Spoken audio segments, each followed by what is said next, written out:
제 이름은 아직도 이승만입니다. 오늘은 지난 편에 이어서 비숙련의 세계로 들어가 보겠습니다. 비숙련 취업이민 EB3 안에서도 일반직, 숙련직, 비숙련직, 뭐 나이 경력한 건 아무것도 필요 없다고 말씀드렸죠. 이곳은 주로 고용주가 사업장이 되게 커. 인원도 많고, 그러니까 비전이 별로 없고 급여가 낮은, 하지만 사람이 필요한 직종의 사업들이 고용주로 스폰서를 해서 외국인들한테 영주권을 받게끔 해주는 경우가 많습니다. 근데 많이 보셨을 거예요. 책상 위에 숫자가 6이 있어요. 이쪽에서 보면. 근데 저 건너편에 있는 사람은 그 숫자가 뭘로 보일까요? 9. 빙고. 9로 보이는 거예요. 이게 6인지 9인지는 서로 얘기를 해서 정해야 돼요. 안 그러면 똑같이 나는 6이야 하고 계속 끝까지 6만 생각하고 가고, 상대방은 계속 9만 생각하고 가요. 이게 미국 취업이민의 고용주와 신청자의 시각 차이가 될 수 있어요. 놀랍지 않습니까? 그럼 고용주, 구의 얘기를 한번 들어볼까요? 구는 어떤 생각을 하고 이 외국인들한테 스폰을 장기간을 거쳐서 해주는지. 저는요, 미국에서 사업 잘하고 있는데요. 앞으로 계속 사업을 하려면 정말 사람들이 많이 필요해요. 근데 급여를 많이 줄 수도 없어요. 그렇다고 AI니 로봇으로 다 바꿔도 그래도 사람이 필요해요. 그래서 합법적으로 들어온 사람을 뽑는 게 EB3라고 해서 그거에 대해서 얘기를 들었는데, 봤더니 노동총이고 이민국한테 우리 세금 자산, 세금 관련된 서류, 여러 가지 그 급여 기록, 뭐 요구하면 다 내놔야 돼. 사실 이게 대외비인데. 그럼에도 불구하고 해야 된다고 하니까 했는데, 솔직히 나는 외국에서 누가 오든 말든 일하고 가면은 돼요. 그런데 나 이게 봐서 사업이 잘 안 되면 얘네들부터 잘릴 생각이에요.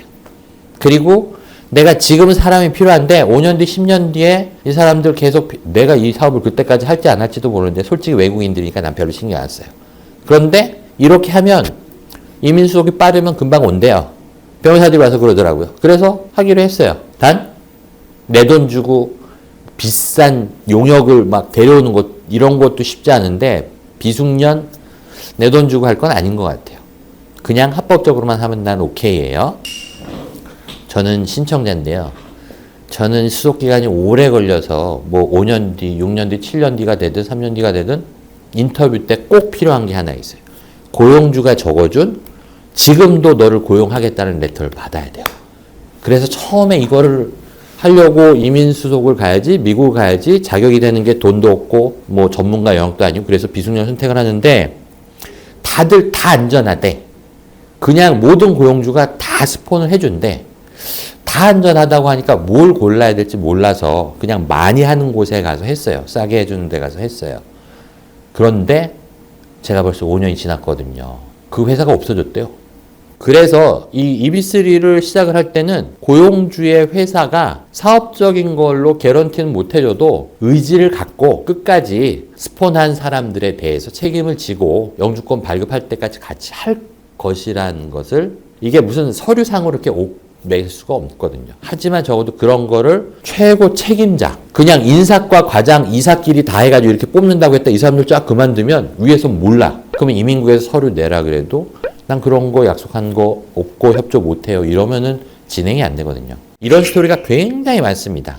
그래서 상대방 얘기, 구의 얘기를 들어보고, 아, 그 구는 정말로 롱런 할 곳이구나.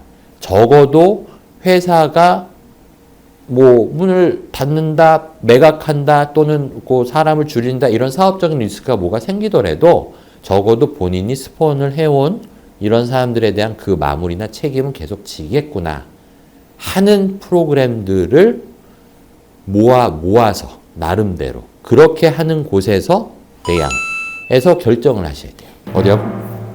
알죠? 그게 아무도 개런티 못하는 건데, 그나마 어차피 개런티 할 수 없는 부분이니까 난 고용주의 생각이나 그 회사의 방향성, 그런 거 알 필요 없습니다. 무조건 빨리 시작하는 것만 좋습니다. 이런 것은 솔직히 모르겠어요. 결과가 좋으면 다행이고, 100명이 시작을 하시거든요. 근데 결국 99명이 통과가 되면 야, 이거 승률이 99%야. 근데 그 한 명 만나봤어요? 띠로리. 전 10년 동안 수속을 해서 돈과 시간을 다 버리고 결국은 고용주의 고용 확인서를 못 받아서 자녀들한테 면목도 없고 애는 벌써 커서 영주권자 된다고 이러는데 이거 진짜 스토리예요. 이런 걸로 나중에 한번 내가 스토리 알려드릴게요.